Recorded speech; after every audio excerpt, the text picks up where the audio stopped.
Has your party been successful in keeping Nigerians secure? Absolutely. Absolutely. What problem you have is that you speak your questions selectively. Under which political party the insurgency and insecurity became a big issue in Nigeria? It was under the People's Democratic Party, where they killed a guy who was said to have been a commissioner, who was alleged to be the leader of Boko Haram. So it is not what they say, it is what you know about them. And you have a duty to educate Nigerians. The only thing Amechi and Atiku have in common is frustration. Amechi thought he could become president because I don't know how he made his money.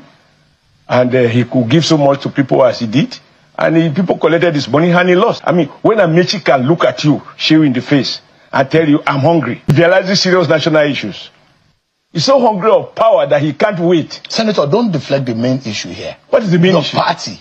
You made promises to Nigerians. In the last few days... That's why I ask you, how would you defend the fact that this country is safer today than it was a few years ago? In the last few weeks, a number of criminals who have contributed to undermining the peace and security of Nigeria, whether as terrorists or as bandits or by whatever name called, they have been brought to justice.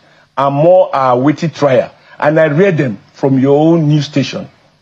So you don't behave as if somebody is sleeping. A couple of errors may have been made in the far past, where people like General Buratai and co were service chiefs. I forgot who was the chief of defense now, where the arrests of people and order a policy that was unclear to me.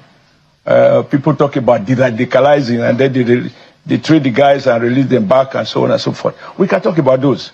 But this president, Bola Ahmed Tinubu, has showed courage. Did you find out why his service chiefs don't have the kind of unended tenure as it happened under the watch of his predecessor?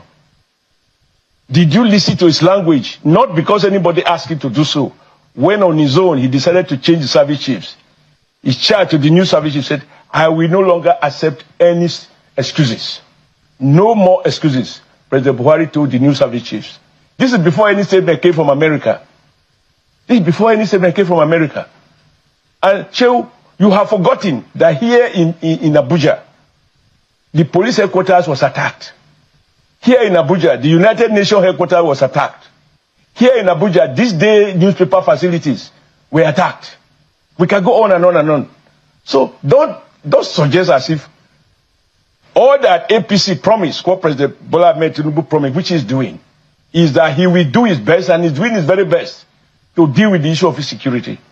You can point at what has happened, but you must also not fail to point at what has been accomplished.